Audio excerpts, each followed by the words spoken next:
Behind a restaurant's back alley, a 6-year-old girl discovered something that would expose a hidden truth. A deaf boy sat alone, hungry and crying, while his father built empires across the city. When she stepped forward to help him, using sign language his stepmother never bothered to learn, she had no idea her small act of kindness would unravel secrets that would change 4 lives forever. What was really happening behind closed doors? Could one child's courage be enough to break through walls of silence and neglect? This is a story about the unexpected heroes among us and the justice that comes when the right person finally sees the truth. If this story touches your heart, type Amen in the comments and tell us where you're watching from. Your support means the world to us. The afternoon sun cast long shadows across Riverside District as 7-year-old Maya walked behind Romano's Italian restaurant, her worn sneakers making soft sounds on the pavement. Her mother had been sick for 3 months now, unable to work her shifts at the laundry service, and their savings had run dry weeks ago. Maya clutched the small container Mrs. Romano sometimes filled with leftover bread or pasta that would have been thrown away anyway. "Please let there be something today," she whispered to herself, her stomach growling softly. As she approached the back entrance where the kitchen staff usually left donations for those in need, Maya heard a sound that made her stop. Crying. Not loud sobbing, but the quiet, heartbroken kind that comes from someone who's learned that crying loudly brings more trouble than comfort. She turned the corner and saw him. A little boy, maybe 5 years old, sitting on the ground near the dumpster area. His clothes were expensive, she could tell, the kind with designer labels her mother pointed out in store windows. But his face was streaked with tears, and his small shoulders shook with silent sobs. Maya approached slowly. "Hey, are you okay?" The boy didn't respond. He didn't even look up. Maya moved closer and waved her hand in front of his face. That's when his red, swollen eyes finally met hers, and she understood. She had seen this before, at her school. The boy was deaf. Without hesitation, Maya's hands began to move. Her mother's best friend, Miss Patricia, was deaf, and Maya had been learning sign language since she was 4 years old. It had become second nature to her. "Why are you crying?" her hands asked gently. The boy's eyes widened with shock. His small hands moved frantically, desperately. "You can understand me?" "Yes," Maya signed back, sitting down beside him. "I'm Maya. What's your name?" "Noah." His hands spelled out slowly. Then, as if a dam had broken, his hands started moving rapidly, telling his story. "My daddy doesn't know. When he leaves for work, she makes me stay in my room. She says I'm too much trouble. Today I was so hungry, and she said if I was hungry enough I could come here and find food in the trash. She dropped me off and said she'd come back in an hour." Maya's heart clenched. "That's not okay. That's really not okay, Noah. She says because I can't hear I'm not normal. She says Daddy shouldn't waste money on me when I'll never be like other kids." Noah's hands trembled as he signed. "She gives me very little food at home. She says I need to learn what real hunger feels like." Before Maya could respond, a sharp voice cut through the air. "Noah, get up right now." A tall woman in designer clothes and perfect makeup stormed around the corner, her heels clicking aggressively against the pavement. Her face was twisted with anger, but Maya noticed how she quickly arranged it into something more pleasant when she saw Maya there. "Noah, darling, I told you to wait by the car," the woman said with fake sweetness, not signing at all, knowing Noah couldn't hear her. She reached down to grab his arm roughly. Maya stood up, placing herself between them. "He told me what you've been doing." The woman's eyes narrowed dangerously. "Excuse me? Who do you think you are, you little—" "He told me you don't feed him, right? He told me you make him feel bad because he can't hear." Maya's voice was small but steady. "That's mean. That's really, really mean." "You have no idea what you're talking about," the woman hissed, abandoning her fake sweetness. "This is none of your business. Noah is my stepson, and I'll handle him however I see fit. Now move." "No," Maya said firmly, her hand signing to Noah behind her back. "Don't be scared. I won't let her hurt you." The woman's face flushed with rage. She reached past Maya, trying to grab Noah's wrist. "How dare a filthy little street rat tell me what to do with my own family?" Your family. A deep, authoritative voice froze everyone in place. Since when do family members treat each other like this, Vanessa? Maya turned to see a tall man in an expensive suit standing at the entrance to the alley. He was 32, maybe 33, with dark hair and eyes that held something between disbelief and growing fury. In his hand was his phone, and Maya realized with a start that it was pointed toward them, recording. Christopher. Vanessa's voice changed completely, becoming sweet and concerned. Darling. I saw everything. Christopher's voice was ice cold. I changed my route today. Something told me to drive through Riverside instead of taking the highway. I got out to get coffee from Romano's, and I heard shouting. He stepped closer, his eyes never leaving Vanessa's face. I've been standing here for 3 minutes, Vanessa. 3 minutes. And I heard every single word that came out of your mouth. Vanessa's face went pale. Christopher, you don't understand. That little girl attacked me. She was trying to... I have a video, Vanessa. And this little girl... He looked at Maya, with something like wonder. Was defending my son, using sign language. Something you've refused to learn in the 18 months we've been married, despite me paying for classes, despite begging you to communicate with Noah. He walked past Vanessa, who stood frozen, and knelt down in front of Noah. His hands moved in sign language. Noah, son, I need you to tell me the truth. Has this happened before? Has she been treating you badly when I'm not home? Noah's small hands moved hesitantly at first, then faster, telling everything. The locked door, the small portions of food, the cruel words spoken where he couldn't hear, but could read on her lips. The time she'd pinched him hard where bruises wouldn't show. The constant message that he was worthless because of his deafness. With each revelation, Christopher's face grew darker, his jaw tighter. When Noah finished, tears streaming down his face, Christopher pulled his son into a tight embrace. Never again, he signed when he pulled back. I promise you, never again. He stood, turning to Vanessa with an expression that made even Maya take a step back. You're done. Pack your things. I want you out of my house by tonight. My lawyers will contact you about the divorce. You can't do this, Vanessa shrieked, her carefully constructed facade completely shattered. I signed a prenup that's airtight. You'll give me nothing. Actually, your prenup has a clause about abuse or neglect of Noah. With this video and Noah's testimony, you'll be lucky if I don't press criminal charges, Christopher said calmly. But I'm a father first, and I want my son as far away from you as possible, as quickly as possible. So here's what's going to happen. You leave quietly, you get nothing, and we never see you again. Or I call the police right now, press charges for child abuse and neglect, and you can explain to a judge why you were forcing a 5-year-old to look for food in a dumpster. Vanessa's face cycled through rage, fear, and calculation before settling on defeat. Without another word, she turned and walked away, her heels clicking rapidly as she disappeared around the corner.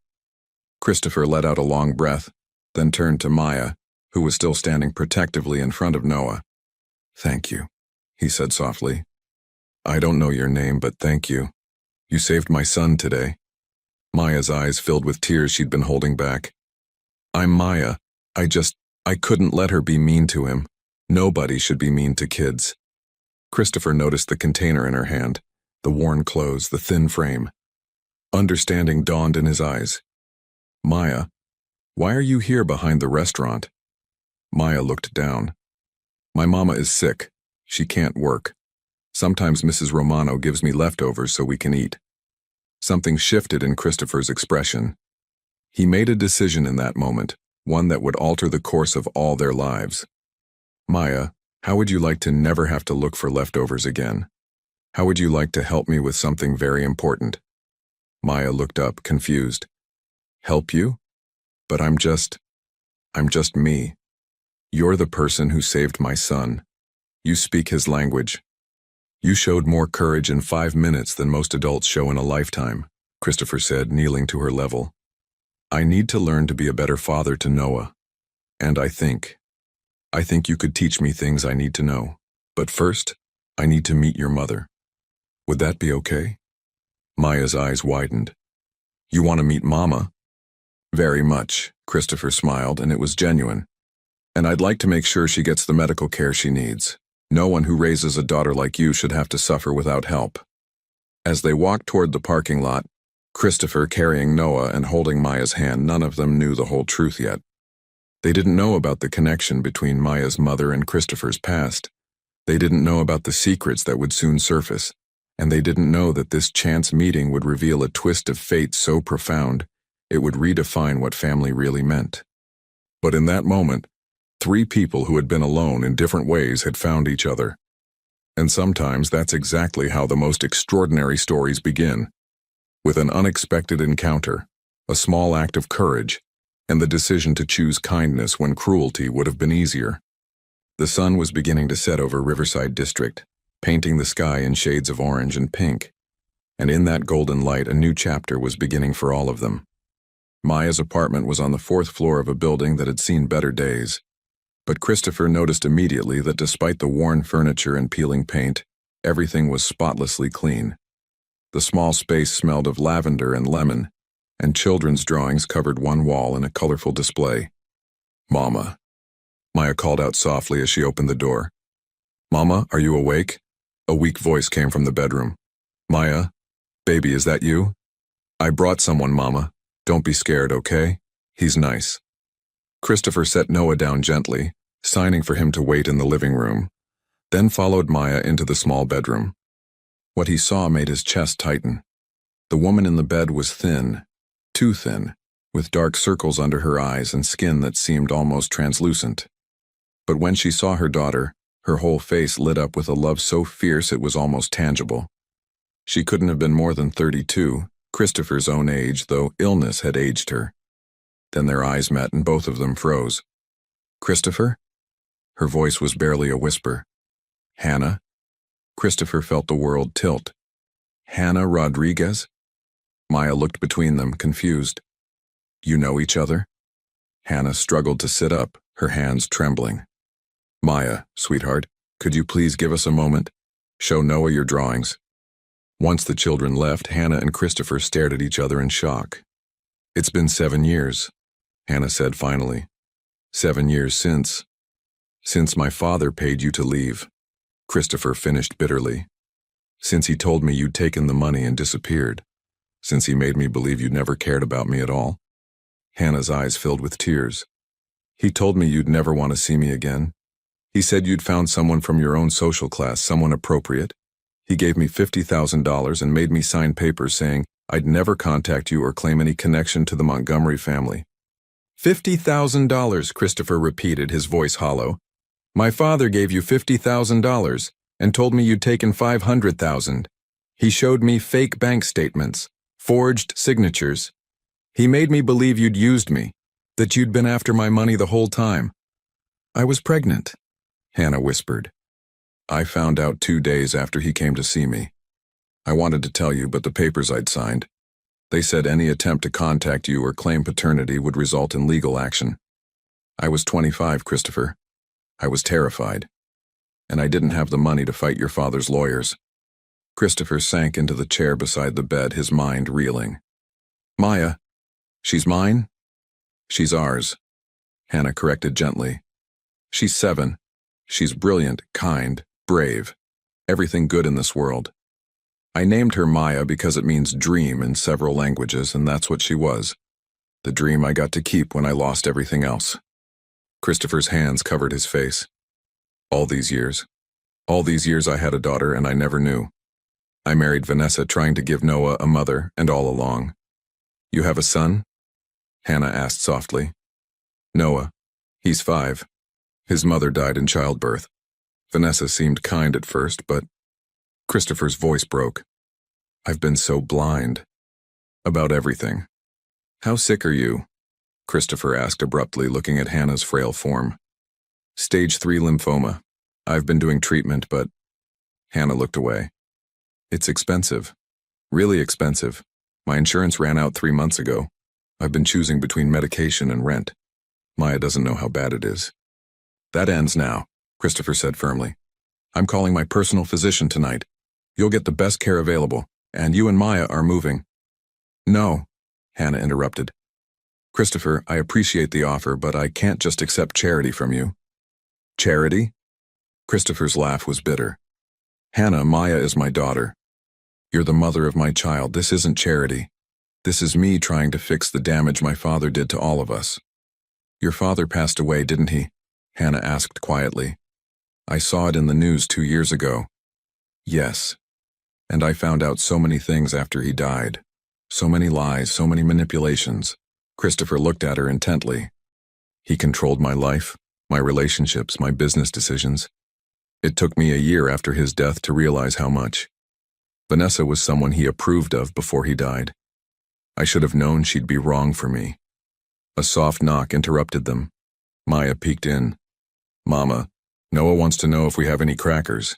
He says he's really hungry. Hannah's face fell. Sweetheart, I think we might have a few left in the... I'll order food. Christopher stood quickly. What do you both like? Pizza? Chinese? Maya's eyes went wide. Really? Like real restaurant food? The simple question broke Christopher's heart. Yes, Maya. Real restaurant food. As much as you want. While they waited for the food, Christopher sat with both children in the small living room. He watched as Maya patiently signed with Noah, showing him her drawings, making him laugh with funny faces. Noah's whole demeanor had changed. The scared, crying child from the alley was gone, replaced by a bright, animated boy who was starved for kind attention. Maya taught me a sign, Noah signed to his father. Want to see? Of course. Noah's small hands made a gesture, and Maya giggled. Christopher's throat tightened as he recognized it. The sign for sister. Noah says I could be like a sister, Maya explained. Since I can talk to him and play with him, is that okay? It's more than okay, Christopher managed to say. It's perfect. When the food arrived, 3 large pizzas, breadsticks, salad, and dessert. Maya's eyes filled with tears. This is so much food, she whispered. We're going to make sure you always have enough, Christopher promised. But first, I need to talk to your mother about some things. Adult things. Do you think you and Noah could eat in here while I talk to her? As the children dug into the pizza with pure joy, Christopher returned to Hannah's room. I need to know everything. Your treatment, your prognosis, everything. Hannah took a shaky breath. The lymphoma is aggressive. Without intensive treatment, they give me 4 to 6 months. With treatment, possibly 2 to 3 years, maybe more. But the treatment costs about $15,000 per month, and that's not counting medications, hospital stays, complications. You'll get the treatment, Christopher said immediately. Money isn't an object. Christopher, I can't just... Hannah, listen to me! Christopher leaned forward intensely. 8 years ago, my father stole you from me. He stole our chance at a future together. He stole the first 6 years of my daughter's life from me. I can't get those years back, but I can fight for the years ahead. Not for him, not because of guilt, but because whether we're together romantically or not, we're family. Maya makes us family. And I take care of my family. Hannah wiped her eyes. She asks about her father sometimes. I never told her who you were. I said you didn't know about her, which was true. I said you were a good man who got lied to, also true.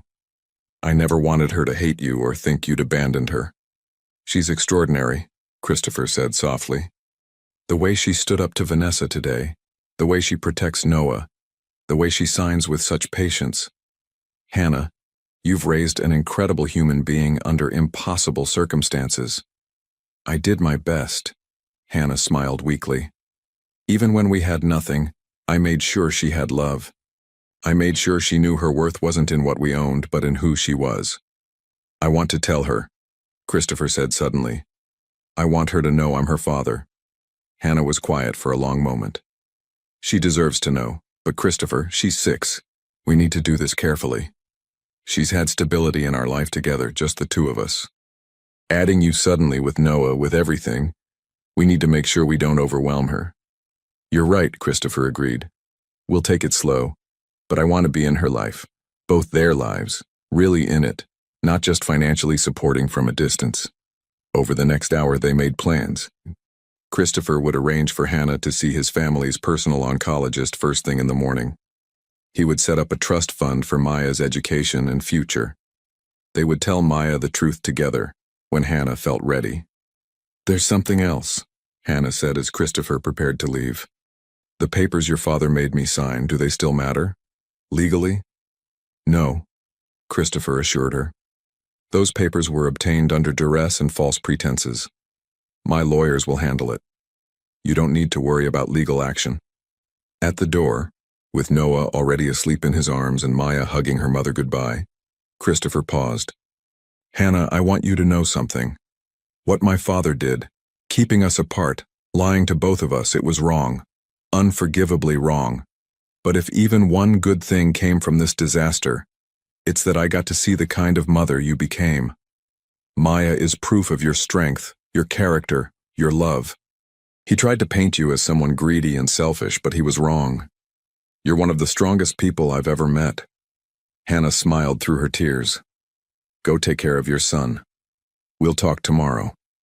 As Christopher drove home with Noah, his mind was racing. In one day, his entire world had shifted. He'd discovered his wife's cruelty, met the woman he'd never stopped thinking about, and learned he had a daughter who'd been struggling while he lived in luxury just across the city. "Daddy?" Noah signed from the car seat. "Is Maya really going to be my sister?"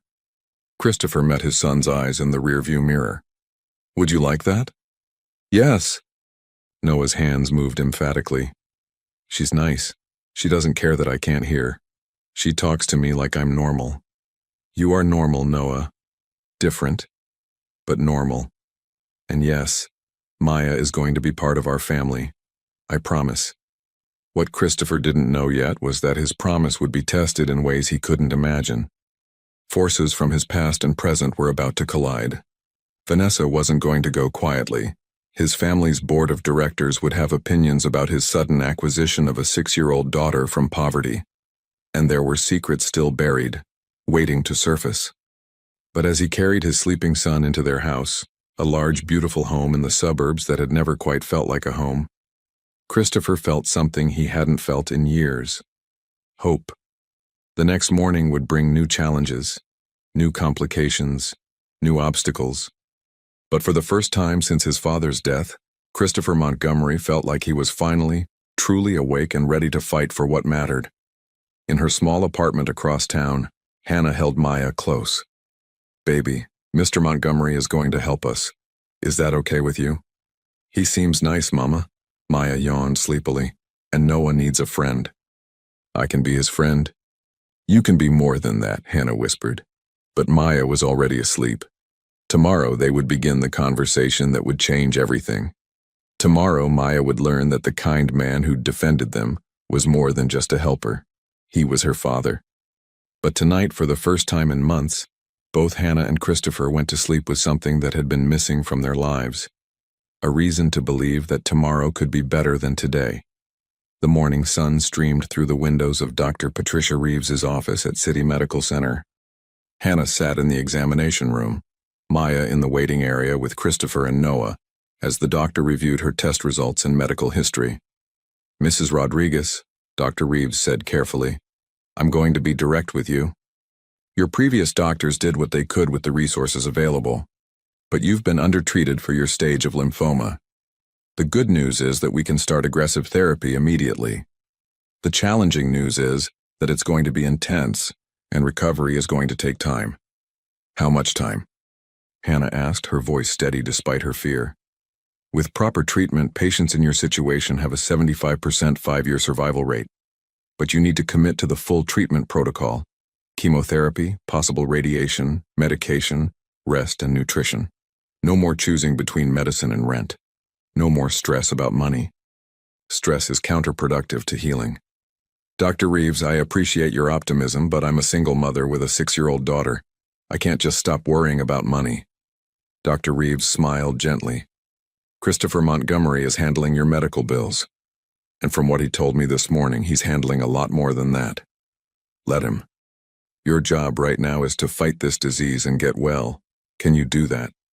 Hannah's eyes filled with tears. "I'm not used to accepting help." "Then it's time to learn. Dr. Reeves said kindly. For your daughter's sake, if not your own. In the waiting room, Maya was teaching Noah how to play a hand-clapping game, both children laughing silently as their hands met in rhythmic patterns. Christopher watched them with a mixture of joy and heartache. Every moment with Maya felt like a gift he didn't deserve and a reminder of all he'd missed. Mr. Montgomery? A nurse approached. Dr. Reeves would like you to join the consultation. Christopher squeezed Maya's shoulder. I'll be right back, sweetheart. Keep playing with Noah. In the examination room, Hannah looked fragile under the harsh fluorescent lights, but her spine was straight, her chin up. This was the woman who'd raised his daughter alone for 6 years. This was the woman who'd survived his father's manipulation and built a life anyway. Hannah's going to start treatment next week, Dr. Reeves explained. She'll need support, someone to drive her to appointments, help with daily tasks on days when she's weak, and someone to care for Maya when she's in the hospital for treatments. I'll be there, Christopher said immediately. Christopher, you have a company to run, Hannah protested. You can't just... I'm the CEO. I can arrange my schedule however I want, Christopher interrupted. Besides, I've been too hands-off with the business lately. It's time I delegated more and focused on what actually matters. Dr. Reeves looked between them with interest. There's clearly history here I don't know about, but whatever it is, you two need to work as a team now. Hannah, your best chance at beating this is reducing stress and following the treatment plan. Christopher, your role is supporting that goal. Can you both commit to that? They nodded, though neither met the other's eyes. After the appointment, Christopher drove them back to Hannah's apartment. We need to talk about logistics, he said as they settled at her small kitchen table while the children played in the living room. This apartment isn't suitable for someone going through chemotherapy. The stairs alone. Christopher, I've lived here for 4 years, it's fine. Hannah, please don't make this harder than it needs to be, Christopher said, frustrated. I'm not trying to control you or take over your life. I'm trying to help. There's a house on Riverside Lane. It's part of the Montgomery family properties, but nobody's living there right now. 3 bedrooms, 1 floor, a garden. It's 10 minutes from the hospital. You and Maya could stay there during your treatment. Stay in a Montgomery property? Christopher, that's practical, he cut her off. Hannah, I know you're independent. I know you've survived on your own for years, but right now you need to accept that you can't do this alone. Not if you want to beat this cancer. Not if you want to be here for Maya's 7th birthday, her 8th, her graduation, her wedding. Pride is a luxury you can't afford right now. Hannah's hands trembled on the table. You're right, she whispered. I hate it, but you're right. I've been so focused on maintaining our independence that I've been putting Maya at risk. If something happened to me, she'd have nobody. She'd have me, Christopher said quietly. She'll always have me now. But yes, let's make sure you're here to raise her. She needs her mother. When do you want to tell her? Hannah asked. About you being her father? Today, Christopher decided. The longer we wait, the harder it'll be. And I don't want to build our new relationship on a lie of omission. They called the children into the kitchen. Maya climbed into Hannah's lap while Noah sat close to Christopher, both children sensing the serious mood. Maya, sweetheart, we need to talk to you about something important, Hannah began, stroking her daughter's hair. It's good news, but it might be confusing at first. Maya looked up with her wide, dark eyes. Christopher's eyes, he realized now. Okay, Mama. You know how you've asked me about your daddy? Hannah continued gently. About why he wasn't here with us? Maya nodded slowly. You said he didn't know about me. You said someone told lies. That's right. Someone did tell lies. Hannah took a deep breath. Baby, Mr. Montgomery is your daddy. He's the man I loved a long time ago before you were born, and the lies kept us apart. But now he knows about you, and he wants to be your daddy, if that's okay with you. Maya's eyes went very wide. She looked from Hannah to Christopher and back again. Really? Mr. Montgomery is my daddy? Yes, sweetheart, Christopher said, his voice thick with emotion. I didn't know about you until yesterday. If I had known, I would have been here every single day, but I'm here now and I want to be your father, if you'll let me. Maya was quiet for a long moment, processing. Then in typical 7-year-old fashion, she asked the most practical question. Does that mean Noah is my brother? Christopher couldn't help but smile through his tears. Yes, you'd be his half-sister. Is that okay with you?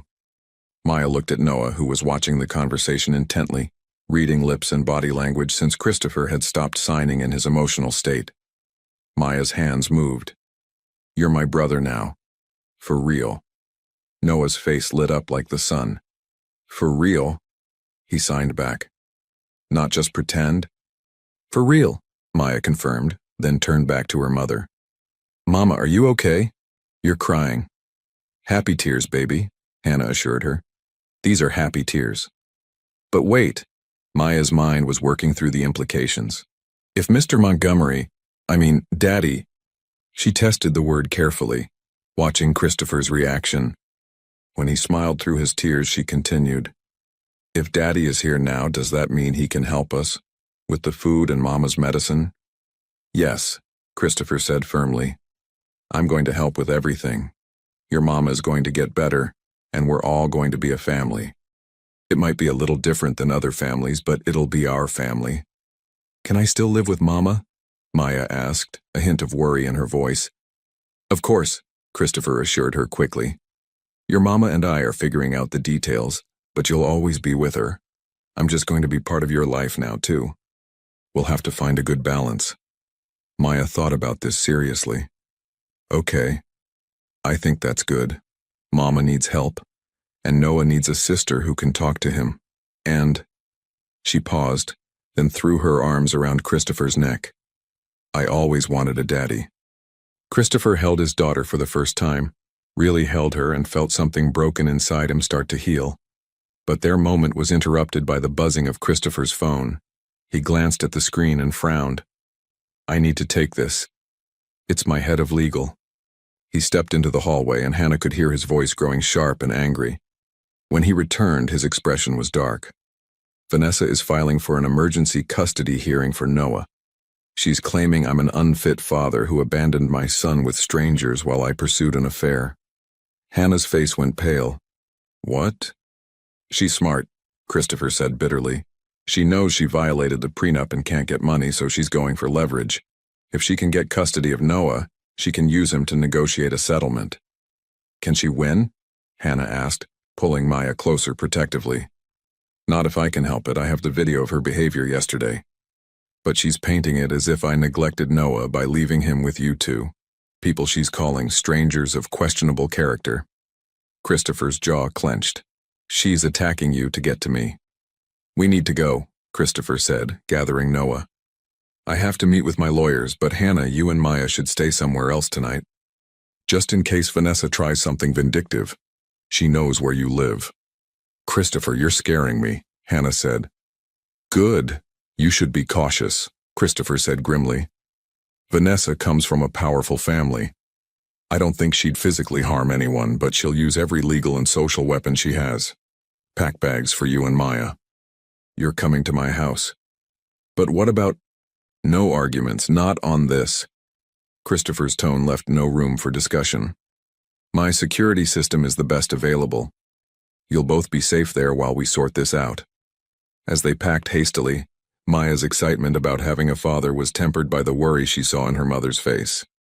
Mama, is the bad lady going to hurt us? No, baby. Your daddy won't let that happen, Hannah said with more confidence than she felt. But as they drove toward Christopher's house, a sprawling modern home on 3 acres of land that made Maya's eyes go wide, Hannah couldn't shake her anxiety. She'd escaped the Montgomery family's manipulation once before, barely. Now she was walking right back into their world. The difference was that this time, she wasn't alone. She had Maya. She had Christopher, older and wiser than he'd been 7 years ago. And she had something to fight for beyond just survival. But the battle ahead would test all of them in ways they couldn't yet imagine. Vanessa's custody suit was just the beginning. Soon the entire Montgomery family legacy would come under scrutiny, and secrets that Christopher's father had buried deep were about to surface. In the back seat, Noah and Maya held hands, 2 children who'd found each other at exactly the right moment. They didn't understand the storm that was coming.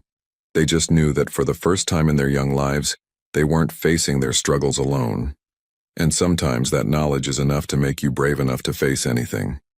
The custody hearing was scheduled for 2 weeks away, but those 14 days felt like an eternity.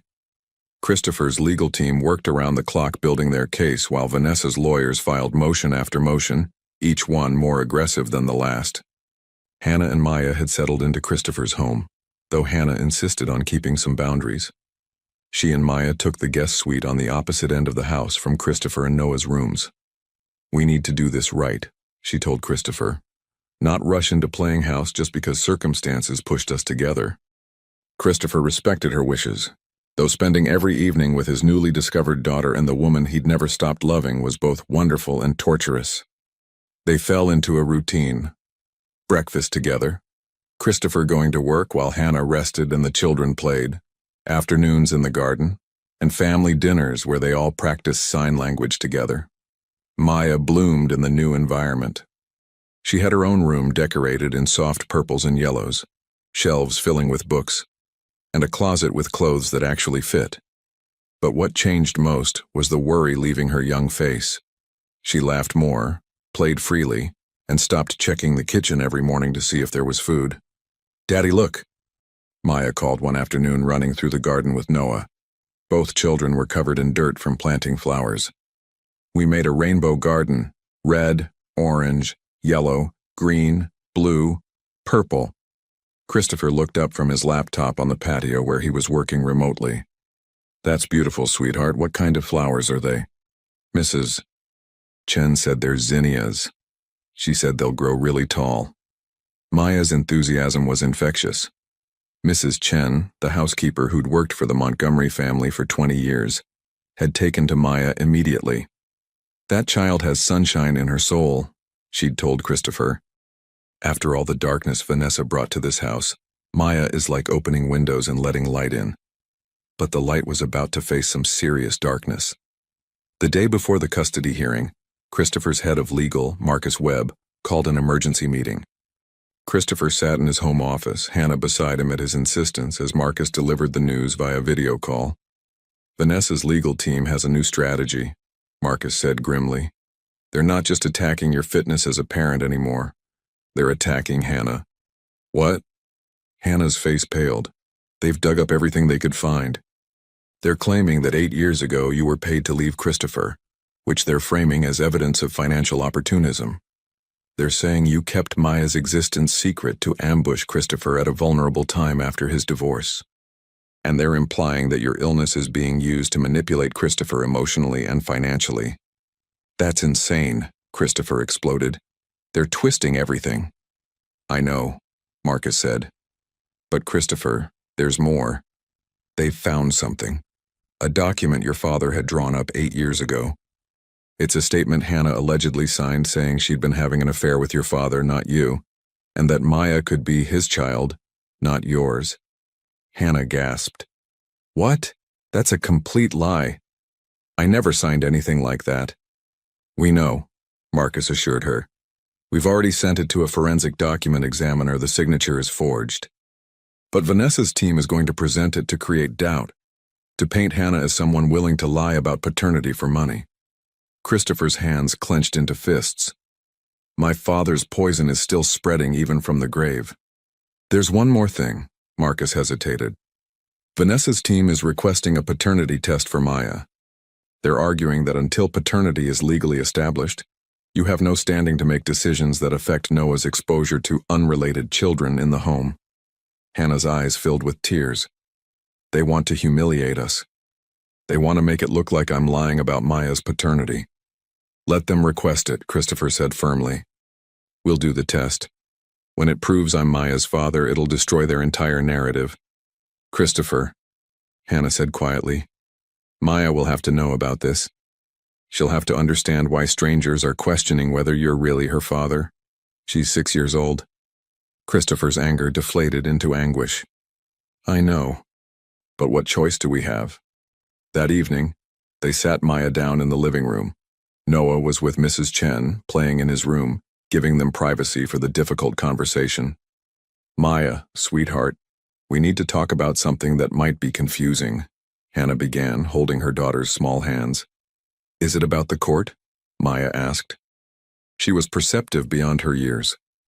Is the bad lady trying to take Noah away? Yes, Christopher said, kneeling in front of her. And Maya, she's saying some not nice things about me and your mama. She's saying that maybe I'm not really your daddy. Maya's eyes widened. But you are? Mama said so. I am, Christopher assured her gently. But in court they need proof, so we're going to do a test, just a simple swab inside your cheek that will prove to everyone that I'm your biological father. Would that be okay? Maya's lip trembled. Why doesn't she believe us? Why is she being so mean? Because she wants something, Hannah explained carefully, and she thinks if she makes us look bad, she can get it. But sweetie, the truth is the truth. The test will show that Daddy is your father, and then everyone will know she was wrong. Will it hurt? Maya asked in a small voice. Not at all, Christopher promised. Just a quick swab, like when the doctor checks for strep throat. Maya was quiet for a moment, then lifted her chin with determination that reminded Christopher achingly of her mother. Okay, let's do it. Then everyone will know she's a liar, and Noah can stay with us. The next morning, the courthouse was cold and imposing. Christopher had arranged for Mrs. Chen to stay with the children at home. Neither Maya nor Noah needed to be exposed to the hostile environment. But as Christopher and Hannah walked through the corridors, flanked by Marcus and his legal team, they could feel eyes following them. Vanessa sat on the opposite side of the courtroom with her lawyers, looking immaculate in a designer suit, her expression one of wounded innocence. When her eyes met Christopher's, he saw something there that chilled him. Cold calculation. Judge Patricia Morrison entered and the hearing began. For 3 hours, lawyers argued back and forth. Vanessa's team painted Christopher as a man who'd abandoned his son with strangers to pursue a romantic reunion with a former lover. They presented the forged document, suggesting Hannah had been involved with Christopher's father. They questioned Christopher's judgment in bringing unverified family members into Noah's life so quickly after removing his stepmother. Christopher's team countered with the video of Vanessa's treatment of Noah, testimony from neighbors who'd heard her yelling at the child, and documentation of Christopher's consistent and loving care for his son. They presented evidence that Hannah's signature on the suspicious document was forged and filed for sanctions against Vanessa's lawyers for presenting fraudulent evidence.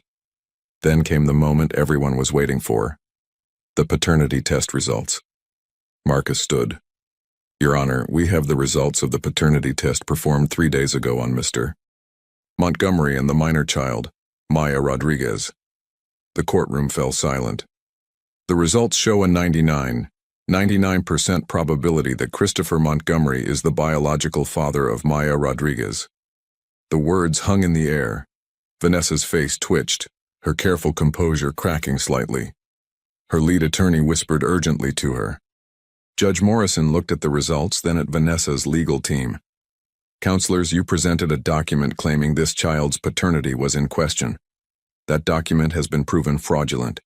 You've wasted this court's time with baseless accusations against Ms. Rodriguez. Do you have any legitimate concerns regarding Mr. Montgomery's custody of his son? Or was this entire proceeding simply a retaliatory measure? Vanessa's lawyer stood. Your Honor, we'd like to request a recess to review our position. Denied, Judge Morrison said sharply.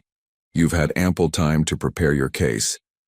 If you have legitimate evidence of harm to the child Noah Montgomery in his father's care, present it now. The lawyer hesitated, then sat down. No further evidence at this time, Your Honor. Judge Morrison's expression was stern. Then let me be very clear. I've reviewed the video evidence presented by Mr. Montgomery showing Ms. Vanessa's treatment of young Noah. I've read the testimony from neighbors and household staff, and I've seen the medical reports documenting that Noah has actually gained weight and shown improved emotional affect since being in his father's sole custody. She turned to Vanessa directly. Ms. Vanessa, you've attempted to use this child as leverage in what should have been a straightforward divorce proceeding. You've presented fraudulent documents to this court, and you've made serious, unfounded allegations against a woman whose only crime appears to be raising her daughter while battling cancer. Vanessa stood. Your Honor, if I could— You may not, Judge Morrison cut her off. I'm granting Mr. Montgomery full legal and physical custody of Noah Montgomery. You are denied all visitation rights unless and until you complete a court-ordered psychological evaluation and parenting classes. Furthermore, I'm ordering you to pay Mr. Montgomery's legal fees for this proceeding. We're adjourned." The gavel fell. It was over. Christopher let out a breath he didn't know he'd been holding. Beside him, Hannah was crying quietly. Marcus patted Christopher on the shoulder. "Congratulations. You won." But as they left the courthouse, Christopher noticed Vanessa standing near her car, phone pressed to her ear, her expression venomous. Something about her body language set off alarm bells. "Marcus, get them home safely," Christopher said quietly. "I need to make a call." Back at the house, Maya and Noah mobbed them at the door. "Did we win?" Maya asked. "Can Noah stay?" "We won," Christopher confirmed, lifting both children into his arms. "Noah isn't going anywhere." Noah's hands moved rapidly in sign language. "Forever? I can stay forever?" "Forever," Christopher signed back firmly. That night, after the children were finally asleep, Christopher found Hannah standing on the back patio, looking out at the garden where Maya and Noah had planted their flowers. "Thank you," she said softly as he joined her, "for fighting for them, for all of us." "Hannah, you don't need to thank me for—" "Yes, I do," she interrupted, turning to face him. "Christopher, you could have just provided financial support. You could have arranged everything from a distance, kept your life separate. Instead, you opened your home, you fought a legal battle, you made yourself vulnerable to attacks on your character and your business. You did all of that for a daughter you'd known existed for 2 weeks and for me, someone your father tried to erase from your life." "Hannah," Christopher said, taking her hands carefully, "8 years ago I was going to ask you to marry me. I had a ring. I had plans. And then my father told me you'd left with a fortune, and I believed him because I was young and stupid and too trusting of the man who'd raised me. But even after I thought you'd betrayed me, even after I married Vanessa trying to forget you, I never stopped wondering, what if my father lied? What if she really loved me? What if I gave up on the best thing that ever happened to me?" Hannah's tears fell freely. "I never stopped loving you. Even when I thought you'd chosen someone else, even when I was alone and pregnant and terrified, I never stopped." "Then let's not waste any more time," Christopher said. "I'm not asking for marriage tomorrow. I know we need to rebuild trust, figure out how we work as a family, let the children adjust. But Hannah, I'm asking for a real chance. Not just co-parenting, not just living in the same house temporarily. A real chance at being together, the way we should have been 8 years ago." Hannah looked into his eyes for a long moment, then nodded. "A real chance. But slowly. For the children's sake." "For everyone's sake," Christopher agreed. "We've got time now. Your treatment is going well. The doctors are optimistic. We have years ahead of us to do this right." He leaned down slowly, giving her every chance to pull away, and kissed her gently. It was tentative and sweet, nothing like the passionate kisses they'd shared as young lovers. This kiss was a promise of patience, of commitment, of taking the time to heal old wounds before making new memories. When they pulled apart, Hannah smiled. "Slowly, slowly," Christopher agreed. What none of them knew was that across town, Vanessa was making a phone call that would set in motion one final revelation, though not the one she intended. Little Girl Stopped the Deaf CEO's Son from Eating Leftovers, chapters 04-06-04. The custody hearing was scheduled for 2 weeks away, but those 14 days felt like an eternity. Christopher's legal team worked around the clock building their case while Vanessa's lawyers filed motion after motion, each one more aggressive than the last. Hannah and Maya had settled into Christopher's home, though Hannah insisted on keeping some boundaries. She and Maya took the guest suite on the opposite end of the house from Christopher and Noah's rooms. "We need to do this right," she told Christopher. "Not rush into playing house just because circumstances pushed us together." Christopher respected her wishes, though spending every evening with his newly discovered daughter and the woman he'd never stopped loving was both wonderful and torturous. They fell into a routine.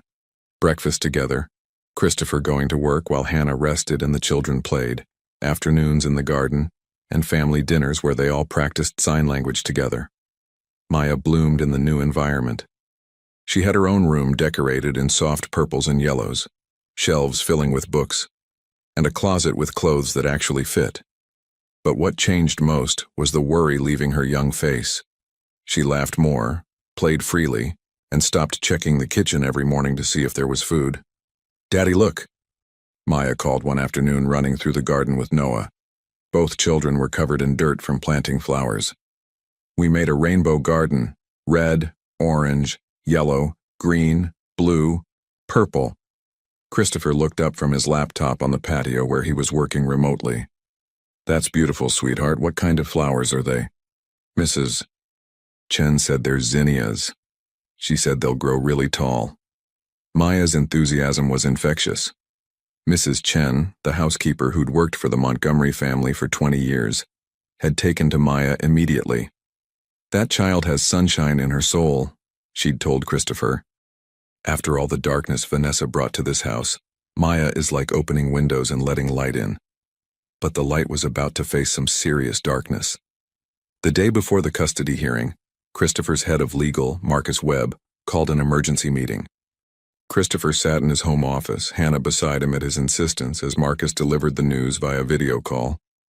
"Vanessa's legal team has a new strategy," Marcus said grimly. "They're not just attacking your fitness as a parent anymore. They're attacking Hannah." "What?" Hannah's face paled. "They've dug up everything they could find. They're claiming that 8 years ago you were paid to leave Christopher, which they're framing as evidence of financial opportunism. They're saying you kept Maya's existence secret to ambush Christopher at a vulnerable time after his divorce. And they're implying that your illness is being used to manipulate Christopher emotionally and financially." "That's insane," Christopher exploded. "They're twisting everything." "I know," Marcus said. "But Christopher, there's more. They've found something. A document your father had drawn up 8 years ago. It's a statement Hannah allegedly signed saying she'd been having an affair with your father, not you, and that Maya could be his child, not yours." Hannah gasped. "What? That's a complete lie. I never signed anything like that." "We know," Marcus assured her. "We've already sent it to a forensic document examiner. The signature is forged. But Vanessa's team is going to present it to create doubt, to paint Hannah as someone willing to lie about paternity for money." Christopher's hands clenched into fists. "My father's poison is still spreading even from the grave." "There's one more thing," Marcus hesitated. "Vanessa's team is requesting a paternity test for Maya. They're arguing that until paternity is legally established, you have no standing to make decisions that affect Noah's exposure to unrelated children in the home." Hannah's eyes filled with tears. "They want to humiliate us. They want to make it look like I'm lying about Maya's paternity." "Let them request it," Christopher said firmly. "We'll do the test. When it proves I'm Maya's father, it'll destroy their entire narrative." "Christopher," Hannah said quietly, "Maya will have to know about this. She'll have to understand why strangers are questioning whether you're really her father. She's 6 years old." Christopher's anger deflated into anguish. "I know. But what choice do we have?" That evening, they sat Maya down in the living room. Noah was with Mrs. Chen, playing in his room, giving them privacy for the difficult conversation.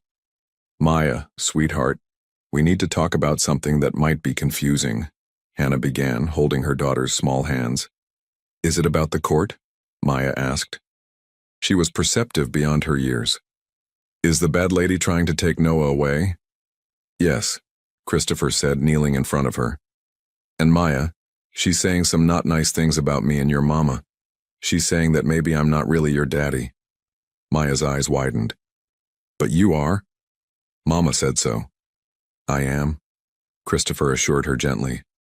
"But in court they need proof, so we're going to do a test, just a simple swab inside your cheek that will prove to everyone that I'm your biological father. Would that be okay?" Maya's lip trembled. Why doesn't she believe us? Why is she being so mean?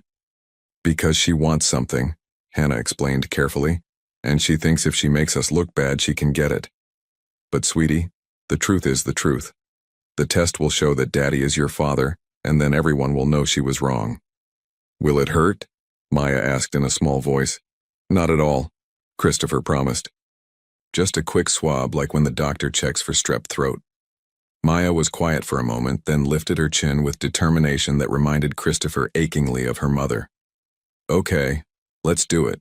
Then everyone will know she's a liar, and Noah can stay with us." The next morning, the courthouse was cold and imposing. Christopher had arranged for Mrs. Chen to stay with the children at home. Neither Maya nor Noah needed to be exposed to the hostile environment. But as Christopher and Hannah walked through the corridors, flanked by Marcus and his legal team, they could feel eyes following them. Vanessa sat on the opposite side of the courtroom with her lawyers, looking immaculate in a designer suit, her expression one of wounded innocence. When her eyes met Christopher's, he saw something there that chilled him. Cold calculation. Judge Patricia Morrison entered and the hearing began. For 3 hours, lawyers argued back and forth. Vanessa's team painted Christopher as a man who'd abandoned his son with strangers to pursue a romantic reunion with a former lover. They presented the forged document, suggesting Hannah had been involved with Christopher's father.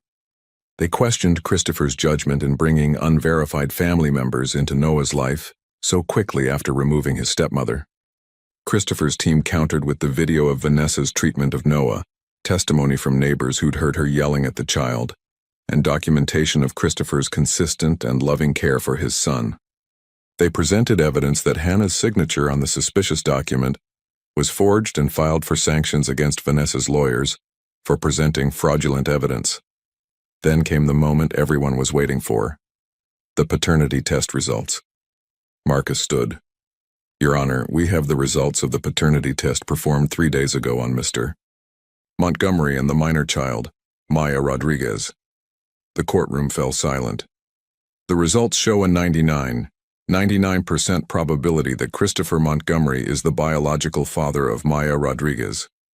The words hung in the air.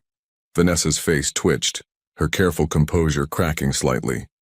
Her lead attorney whispered urgently to her. Judge Morrison looked at the results, then at Vanessa's legal team. "Counselors, you presented a document claiming this child's paternity was in question. That document has been proven fraudulent. You've wasted this court's time with baseless accusations against Ms. Rodriguez.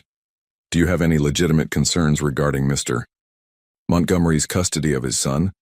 Or was this entire proceeding simply a retaliatory measure?" Vanessa's lawyer stood. "Your Honor, we'd like to request a recess to review our position." "Denied," Judge Morrison said sharply. "You've had ample time to prepare your case. If you have legitimate evidence of harm to the child Noah Montgomery in his father's care, present it now." The lawyer hesitated, then sat down. "No further evidence at this time, Your Honor." Judge Morrison's expression was stern. "Then let me be very clear. I've reviewed the video evidence presented by Mr. Montgomery showing Ms. Vanessa's treatment of young Noah. I've read the testimony from neighbors and household staff, and I've seen the medical reports documenting that Noah has actually gained weight and shown improved emotional affect since being in his father's sole custody." She turned to Vanessa directly. "Ms. Vanessa, you've attempted to use this child as leverage in what should have been a straightforward divorce proceeding. You've presented fraudulent documents to this court, and you've made serious, unfounded allegations against a woman whose only crime appears to be raising her daughter while battling cancer." Vanessa stood. "Your Honor, if I could—" "You may not," Judge Morrison cut her off. "I'm granting Mr. Montgomery full legal and physical custody of Noah Montgomery. You are denied all visitation rights unless and until you complete a court-ordered psychological evaluation and parenting classes. Furthermore, I'm ordering you to pay Mr. Montgomery's legal fees for this proceeding. We're adjourned." The gavel fell. It was over. Christopher let out a breath he didn't know he'd been holding. Beside him, Hannah was crying quietly. Marcus patted Christopher on the shoulder. "Congratulations. You won." But as they left the courthouse, Christopher noticed Vanessa standing near her car, phone pressed to her ear, her expression venomous. Something about her body language set off alarm bells. "Marcus, get them home safely," Christopher said quietly. "I need to make a call." Back at the house, Maya and Noah mobbed them at the door. "Did we win?" Maya asked. "Can Noah stay?" "We won," Christopher confirmed, lifting both children into his arms. "Noah isn't going anywhere." Noah's hands moved rapidly in sign language. "Forever? I can stay forever?" "Forever," Christopher signed back firmly. That night, after the children were finally asleep, Christopher found Hannah standing on the back patio, looking out at the garden where Maya and Noah had planted their flowers. "Thank you," she said softly as he joined her, "for fighting for them, for all of us." "Hannah, you don't need to thank me for—" "Yes, I do," she interrupted, turning to face him. "Christopher, you could have just provided financial support. You could have arranged everything from a distance, kept your life separate. Instead, you opened your home, you fought a legal battle, you made yourself vulnerable to attacks on your character and your business. You did all of that for a daughter you'd known existed for 2 weeks and for me, someone your father tried to erase from your life." "Hannah," Christopher said, taking her hands carefully, "8 years ago I was going to ask you to marry me. I had a ring.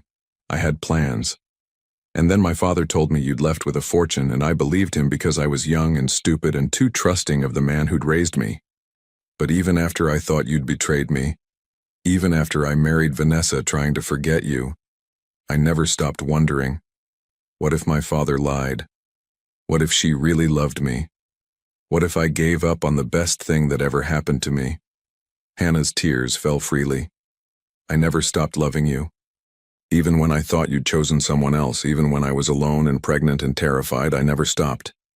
"Then let's not waste any more time," Christopher said. "I'm not asking for marriage tomorrow. I know we need to rebuild trust, figure out how we work as a family, let the children adjust. But Hannah, I'm asking for a real chance. Not just co-parenting, not just living in the same house temporarily. A real chance at being together, the way we should have been 8 years ago." Hannah looked into his eyes for a long moment, then nodded. "A real chance. But slowly. For the children's sake." "For everyone's sake," Christopher agreed. "We've got time now. Your treatment is going well. The doctors are optimistic. We have years ahead of us to do this right." He leaned down slowly, giving her every chance to pull away, and kissed her gently. It was tentative and sweet, nothing like the passionate kisses they'd shared as young lovers. This kiss was a promise of patience, of commitment, of taking the time to heal old wounds before making new memories. When they pulled apart, Hannah smiled. "Slowly. Slowly," Christopher agreed. What none of them knew was that across town, Vanessa was making a phone call that would set in motion one final revelation, though not the one she intended. 05. 2 months passed in what felt like a dream. Hannah's treatment was progressing well, and while the chemotherapy made her tired and nauseous, she was responding better than doctors had initially hoped. Maya had started at a new school, a private academy where Christopher served on the board, and was thriving academically and socially. Noah was attending the same school, in special education classes designed for deaf and hard-of-hearing students, and his confidence had grown remarkably. Christopher had officially acknowledged Maya as his daughter in all legal documents, set up trust funds for both children's futures, and was in the process of making his relationship with Hannah official. They'd gone on actual dates, dinners, walks in the park, even a weekend trip to the beach where the children had played in the waves while Christopher and Hannah walked hand in hand along the shore. "I could get used to this," Hannah had said, leaning her head on his shoulder. "Then let's make it permanent," Christopher had replied. "Move into the house officially, not as guests but as family." "Christopher." "I know, slowly," he'd smiled. "But Hannah, you and Maya have been living there for 2 months. The kids call each other brother and sister. Mrs. Chen has already started calling you Mrs. Montgomery, even though I've corrected her a dozen times. The only difference between what we have now and being official is paperwork and rings." Hannah had laughed. "Is that a proposal?" "Not yet," Christopher had promised. "When I propose, you'll know. It'll be special. But I'm saying, think about it. Please." Hannah had been thinking about it. Despite everything they'd been through, despite the years apart and the pain of separation, Being with Christopher felt right. Natural. Like coming home after a long journey. But their peace was about to be shattered. It started with a phone call to Christopher's office from Marcus Webb. "Christopher, we have a problem. A big one." "What kind of problem?" "Vanessa filed a lawsuit. Not against you, against your father's estate. She's claiming that your father promised her a significant settlement if she married you and provided him with additional heirs to the Montgomery line. She's alleging that before he died, he verbally agreed to transfer several properties to her if she fulfilled her end of the bargain." Christopher felt his blood run cold. "That's ridiculous. My father barely tolerated Vanessa." "Maybe. But she has witnesses, employees who worked for your father, people who claim to have overheard conversations. And Christopher, here's where it gets worse. If she wins this lawsuit, she gets access to discovery. She can subpoena records, force depositions, dig into every aspect of your father's business dealings." "So?" "So," Marcus said carefully, "your father wasn't always ethical in his business practices. We both know that. If Vanessa's lawyers start digging, they might find things that could damage the company, hurt shareholders, even expose you to legal liability for things your father did." "I've spent 2 years cleaning up his messes," Christopher said angrily. "I've made restitution where I could, settled cases quietly, reformed our practices." "I know. But there are still skeletons in closets, and Vanessa knows it. Christopher, I think this is a shakedown. She lost the custody battle, so now she's going after money a different way. She figures you'll settle quietly to avoid discovery." Christopher was silent for a moment. "Set up a meeting, her lawyers and ours. Let's hear what she really wants." The meeting took place 3 days later in a neutral law office. Vanessa sat across the table from Christopher, looking smug and confident. Her lead attorney, a shark named Richard Kellerman, opened negotiations. "My client is willing to drop the lawsuit against the Montgomery estate in exchange for a settlement of $20 million, the deed to the property on Riverside Lane, and a formal public apology from Christopher Montgomery for defamation of character." Christopher nearly laughed. "You can't be serious." "Ooh." "We're very serious," Kellerman said smoothly. "The alternative is a very public trial where some uncomfortable truths about the Montgomery family business practices come to light. I'm sure your shareholders would be very interested to hear about some of your father's more creative accounting methods." "This is extortion," Marcus said flatly. "This is negotiation," Kellerman countered, "and Mr. Montgomery would be wise to accept it. $20 million is nothing to a billionaire, and the Riverside property is one small house. Consider it a very reasonable price for peace." Christopher looked at Vanessa. "Why? You signed a prenup. You knew what you were getting into." "I earned that money," Vanessa said coldly. 2 years of dealing with your brat of a son, of playing the perfect wife, of putting up with your holier-than-thou attitude. I deserve compensation. You abused my child. I disciplined him when needed. You coddled him." Vanessa's mask was slipping, showing the ugly person beneath. "And now you're playing happy family with your street rat daughter and her dying mother. It's pathetic." Christopher stood abruptly. "We're done here. Marcus, let's go." "Christopher, wait," Kellerman said. "If you walk out of here without a deal, we file the lawsuit tomorrow. Discovery starts immediately. How long do you think your company's stock price stays stable when newspapers start reporting on legal troubles and questions about the integrity of Montgomery Industries?"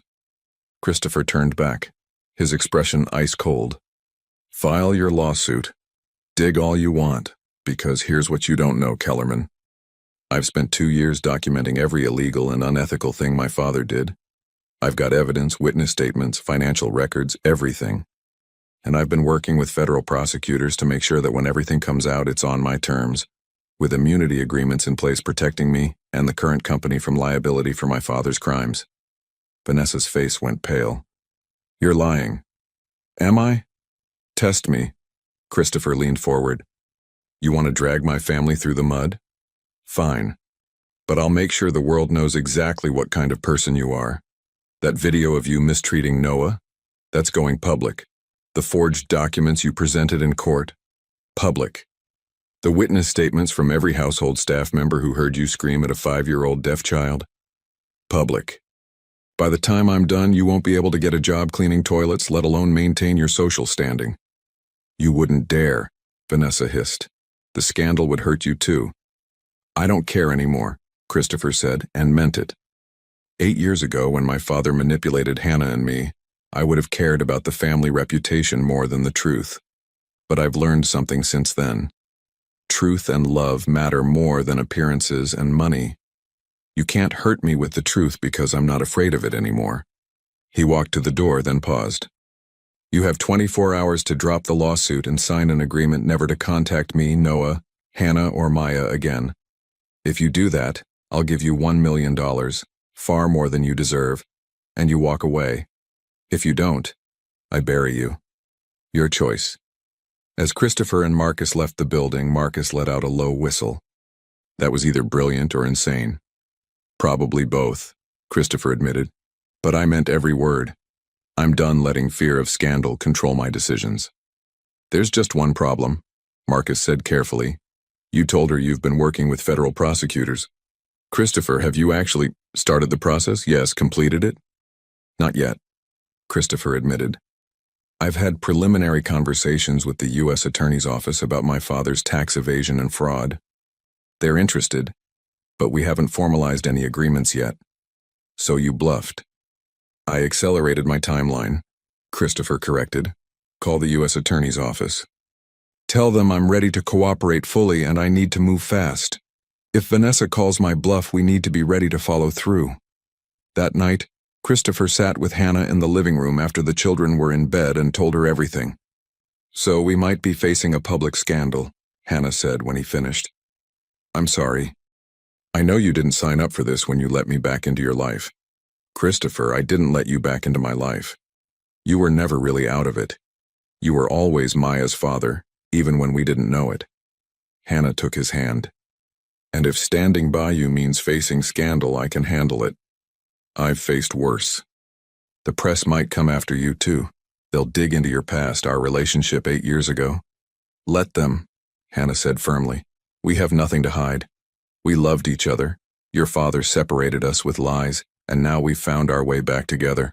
That's not scandal, that's a love story. Christopher pulled her close. How did I ever let you go? You didn't. Your father took me away, Hannah corrected. But I'm here now. We're here now. And whatever comes, we face it together. The next morning, Kellerman called Marcus. My client accepts Mr. Montgomery's offer. She'll sign the agreement and take the $1 million. Christopher felt relief, but it was tempered by suspicion. Just like that? She's giving up? Not exactly, Marcus said carefully. Her agreement has conditions. She wants the money wired immediately, and she wants the non-contact agreement to exclude any business events where you're both present. She's claiming she can't be barred from industry functions that might benefit her career. Fine, whatever, Christopher agreed. As long as she stays away from my family. The papers were signed 3 days later. Vanessa took her $1 million and disappeared from their lives, or so they thought. What none of them knew was that Vanessa's final act of spite, calling Noah's maternal grandmother and telling her about Christopher's new family, would lead to an unexpected letter arriving 2 weeks later. Christopher received the certified letter at his office. Inside was a package from a law firm in Portland, Oregon, with a note. Per the instructions of our late client, Jennifer Walsh Montgomery, this letter was to be delivered to you 5 years after her passing, or sooner if you remarried. As you have recently divorced and the 5-year mark has passed, we are fulfilling her final wishes. Inside was a letter in Jennifer's handwriting, dated 1 week before Noah's birth. My dearest Christopher, if you're reading this, I'm gone and our son is 5 years old. I'm writing this because you deserve the truth, even though it will hurt. Noah is not your biological son. Before I met you, I had a brief relationship with a man named Thomas Chen. He worked in your father's company. When I discovered I was pregnant, Thomas and I tried to figure out what to do. But your father found out. He threatened Thomas, said he would fabricate embezzlement charges and destroy him unless he left the country permanently. Thomas had no choice. He left to protect his mother, who also worked for your family. I was devastated and terrified. Then I met you at that charity gala, 3 months into my pregnancy.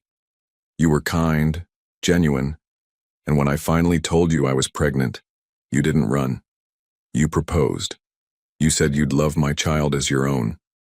And Christopher, you have no idea how much that meant to me. I married you knowing you believed Noah was yours. I'm sorry for that deception. But I also married you because I truly loved you. You gave my son, our son, because love makes him ours, a father when his biological father was forced away. If something happens to me, please don't hate Thomas. He loved me, and he would have loved Noah. But he was trapped by your father's cruelty, just as so many others were. I've left information about Thomas in a sealed document with my lawyer. If you want to find him, you can. If you want Noah to know his biological father, that choice is yours. But please know this. Noah is your son in every way that matters. You chose him. You loved him. And that makes you his real father, regardless of DNA. I love you, Christopher. Thank you for giving me and my son a home, a family, and real happiness in the time we had together. Forever grateful, Jennifer. Christopher sat in his office, the letter shaking in his hands, tears streaming down his face. Not tears of betrayal, but tears of understanding. Jennifer had been another victim of his father's manipulation. Thomas had been forced away. And Noah, his Noah, was the innocent center of it all. He thought of Maya, a daughter he'd known about for only months but loved as if he'd been there from day one. He thought of the months he'd spent believing Noah was his without question, loving him, caring for him, becoming his father in every way that mattered. Blood didn't make family, love did, choice did. Love. But Noah deserved to know his full story, and Thomas deserved to know his son was alive, loved, and thriving. Christopher hired a private investigator to locate Thomas Chen using the information Jennifer's lawyer had provided. What they found was both sad and hopeful. Mr. Montgomery, the investigator said during their meeting, Thomas Chen has been living in Japan for the past 6 years, working as an accountant. He sends money to his mother regularly. Your housekeeper, Mrs. Chen, though he's never told her why he left or about his relationship with Jennifer. He believes both Jennifer and the baby died, because that's what your father told him before forcing him to leave the country. Chen? Christopher's mind raced. Is he related to Mrs. Chen, your housekeeper? Yes. Thomas is her son. He left the country 5 years ago and hasn't been back since, according to Mrs. Chen. He left right around the time Noah was born, and she never knew why. Christopher felt the world tilt. Mrs. Chen, who'd worked for his family for 20 years, who'd helped raise him, who now loved Maya and Noah like grandchildren. Her son was Noah's biological father, and she didn't even know her grandson was alive.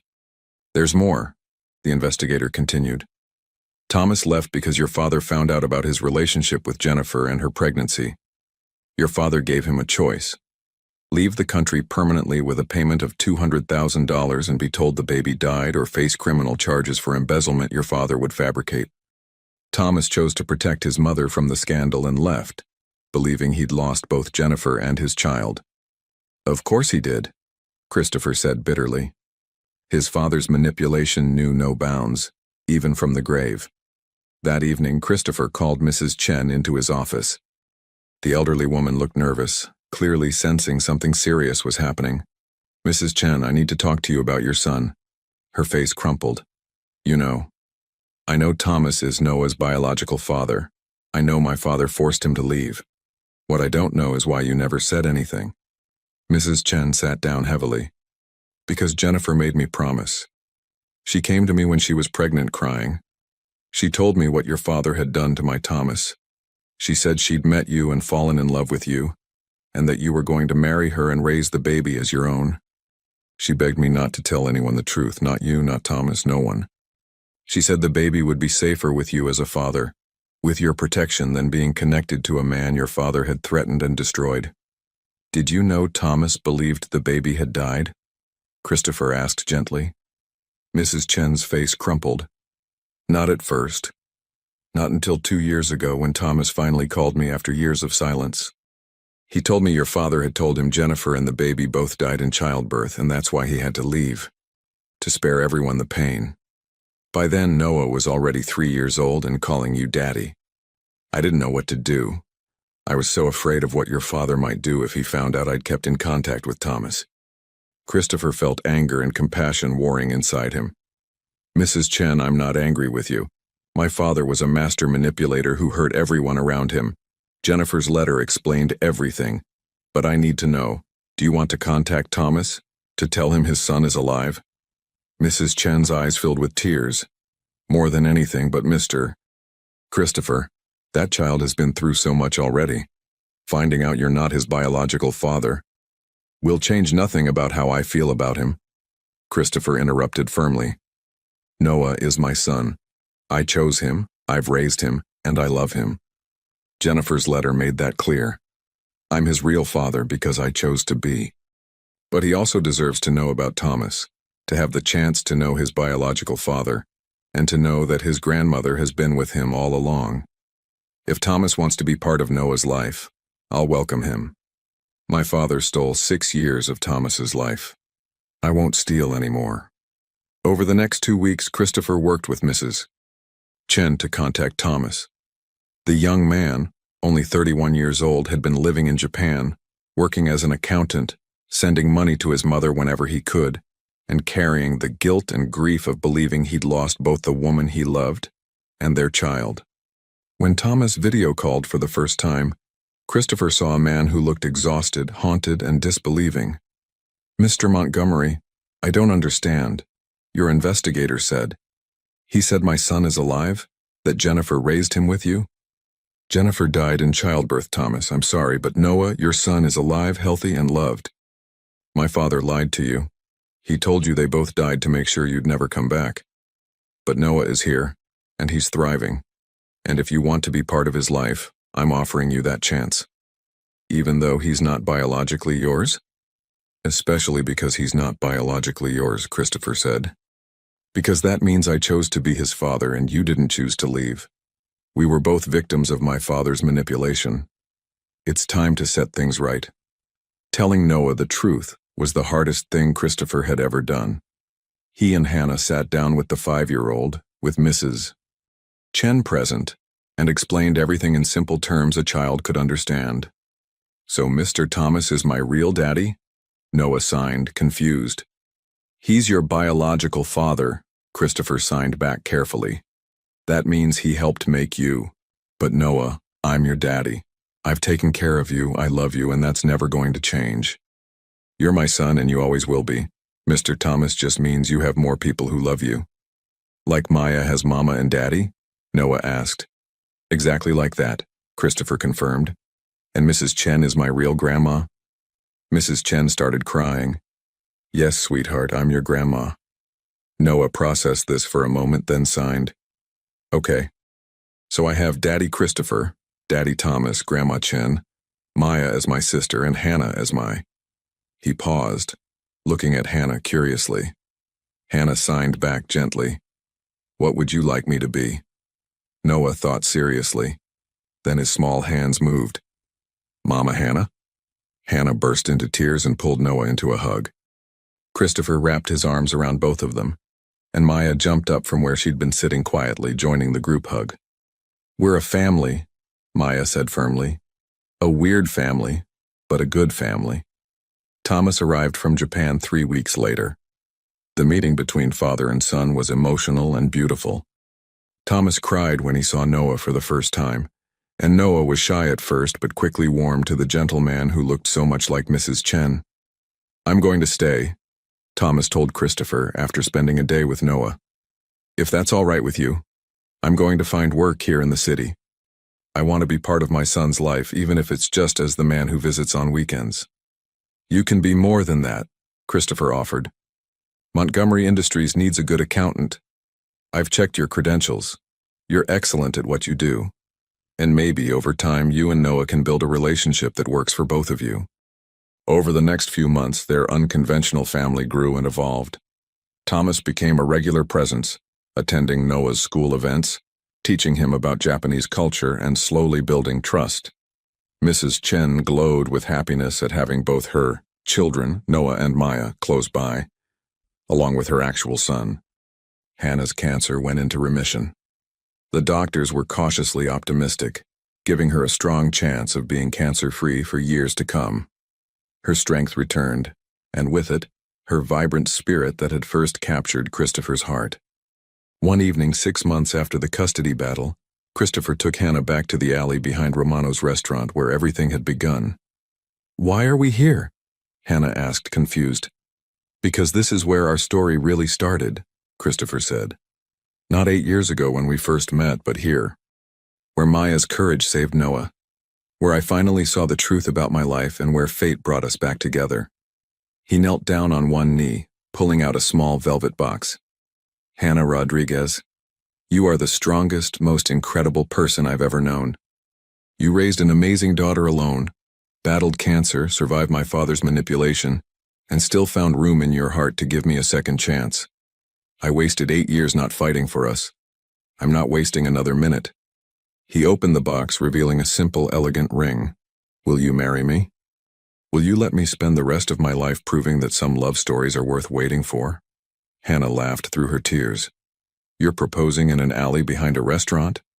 I'm proposing in the place where everything changed, where my daughter showed me what real courage looks like, where I learned that family isn't about blood or money or social standing. It's about choosing to love people and fight for them." "Yes," Hannah said, pulling him to his feet. "Yes, 1,000 times, yes." They kissed there in the alley, both laughing and crying, while inside the restaurant Mrs. Romano watched through the window and smiled. She'd been the one who'd called Christopher 7 months ago, who'd suggested he drive through Riverside on his way home. Small acts of kindness rippling outward, changing lives. The wedding took place 1 year later in the garden, where Maya and Noah had planted their rainbow flowers. Those flowers had grown tall just as Mrs. Chen had promised, creating a wall of color behind the altar. The adoption papers for Maya had been finalized 3 months earlier, making her legally Christopher's daughter, though everyone knew she'd been his daughter from the moment they'd met. Maya served as flower girl, wearing a purple dress she'd helped choose. Noah was the ring bearer, walking proudly down the aisle with Thomas beside him, signing encouragement. Mrs. Chen cried happy tears in the front row. Christopher's vows included sign language, so Noah could understand every word. "I promise to be a father to both our children, a partner in all things, and to never let fear keep me from fighting for our family." Hannah's vows were simple and perfect. "I promise to remind you every day that we're stronger together than apart, to build a life full of love and laughter, and to teach our children that the most important things in life aren't things at all." As they sealed their vows with a kiss, Maya and Noah cheered, Noah making enthusiastic whooping sounds that made everyone laugh. The reception was a celebration not just of a wedding, but of a family that had been broken apart and pieced back together into something stronger than before. Vanessa's attempt to destroy them had ultimately freed them to build something real. Thomas gave a toast, his voice shaky with emotion. "To the father who loved my son when I couldn't be there, to the woman who raised her daughter to be a hero, and to the children who brought us all together. May we all be worthy of the second chances we've been given." Mrs. Chen added her own toast. "To unconventional families, to love that transcends biology, and to truth finally setting everyone free." As the sun set over the garden, Christopher held Hannah close, watching their children play with Thomas, Mrs. Chen hovering nearby with protective love. It wasn't the family he'd imagined 7 years ago. It was better, because this family had been tested and proven strong. This family had been built on truth and choice and courage. This family had survived manipulation, illness, legal battles, and revelations that would have destroyed weaker bonds. Maya ran up to them, breathless and happy. Now 8 years old, she'd grown taller, more confident, but still carried that same fierce courage that had saved them all. "Daddy, Mama, Noah wants to show you the new flowers we planted." "New flowers?" Hannah asked. "For our growing family," Maya said seriously. "Because Thomas said families are like gardens. They need tending and care, and they keep growing if you love them right." Christopher knelt down, pulling his daughter close. "That's very wise, Maya. Did I ever tell you that you saved all of us? That day in the alley when you stood up for Noah, you changed everything." "I just did what was right," Maya said with the simple morality of childhood. "That's what you do when you see someone being hurt. You help. As they walked toward the new flower bed, Christopher thought about how one small act of courage from a 7-year-old girl had unraveled secrets, exposed lies, and ultimately created a family stronger than any that had come before.